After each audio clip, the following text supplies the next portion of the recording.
was a circle of older men that surrounded themselves around this group of kids. And they all had either their own power or connections to great power in the entertainment industry. You've lived dark Hollywood. Yeah. Like, not the mythology version, like the real version of dark Hollywood. And I didn't even realize it until I put my documentary out.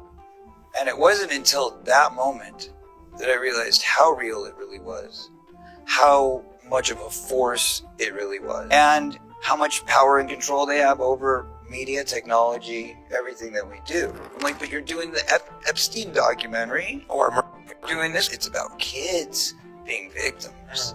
That's the part they don't want to admit. For years, Corey Feldman has publicly spoken about exploitation, abuse, and the darker side of Hollywood, often claiming that powerful systems protect influential figures while critics dismiss or ignore uncomfortable warnings, and because of that history, his statements have frequently sparked intense debate online, especially whenever broader conversations about celebrity accountability, secrecy, or elite social circles resurface.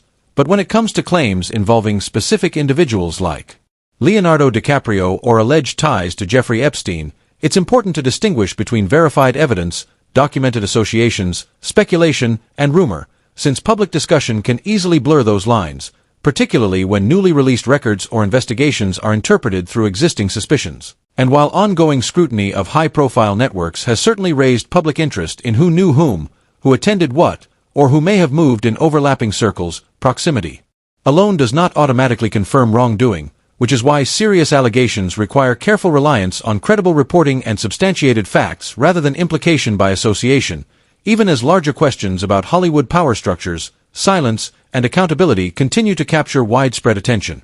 Like, we can talk about Harvey Weinstein, women. As much as I've been behind the Wizard's curtain in 30 plus years and coming to this town, there are powerful forces at play that I don't understand.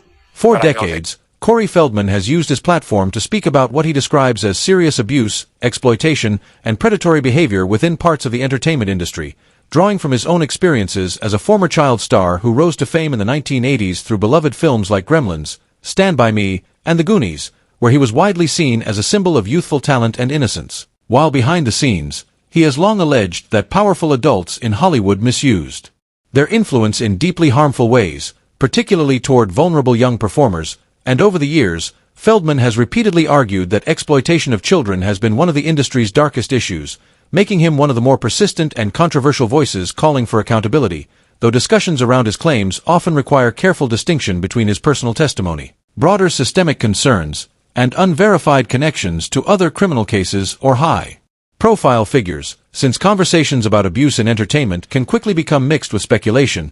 But regardless, Feldman's larger message has consistently centered on the need to protect young artists from predatory systems and ensure that power is not used to exploit those with the least protection. I can tell you that the number one problem in Hollywood was and is and always will be pedophilia. That's the biggest problem for children in this industry. The casting couch even applies to children. Oh yeah. Not in the same way. It's all done under the radar. Nobody talks about pedophilia. It's the big... Rather than describing his experiences as a handful of separate incidents, Corey Feldman has often portrayed what he believes he witnessed as a much larger, deeply rooted system. One he says was sustained by power, money, industry loyalty, and a culture of silence that made it incredibly difficult for victims or witnesses to speak openly without facing backlash. And according to Feldman, when he attempted to publicly expose these broader patterns, he was frequently met not with support but with skepticism, criticism, and accusations that he was unreliable or unstable, which he has argued is part of how influential systems protect themselves by discrediting uncomfortable voices, though discussions around such claims still require careful attention to evidence, context, and verified reporting. Even as his broader warnings have continued to fuel conversations about how institutions can sometimes fail vulnerable people when reputation and power are at stake. Trauma of that pedophilia contributed to Haim's death. There's one person to blame in the death of Corey Haim, and that person happens to be a Hollywood mogul. And that person needs to be exposed, but unfortunately I can't be the one to do it. But the person that knows who did it and knows who he is watching right now, I guarantee you.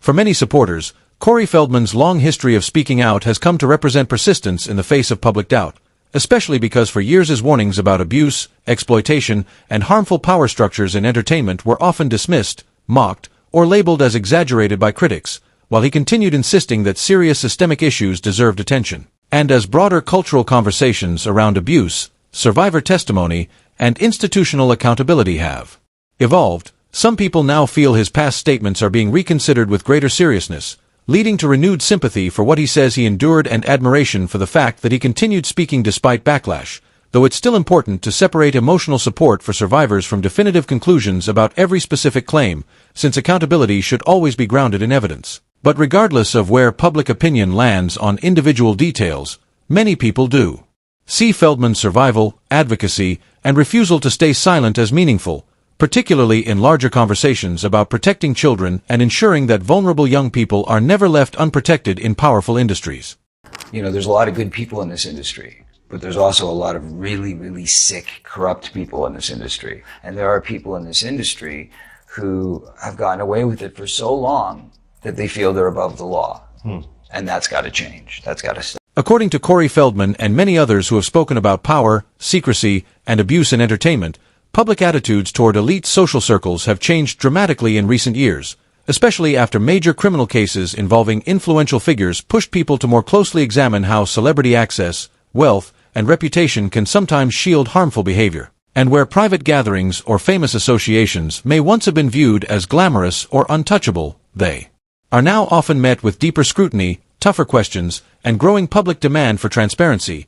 But it's also crucial to separate verified evidence from speculation, particularly when discussing specific celebrities like Leonardo DiCaprio, because being named in documents, mentioned in emails, or moving within overlapping social circles does not by itself prove criminal conduct. And in DiCaprio's case, publicly discussed references tied to Epstein-related records have generally been described as limited and not as evidence of wrongdoing, which highlights a larger issue in high-profile investigations.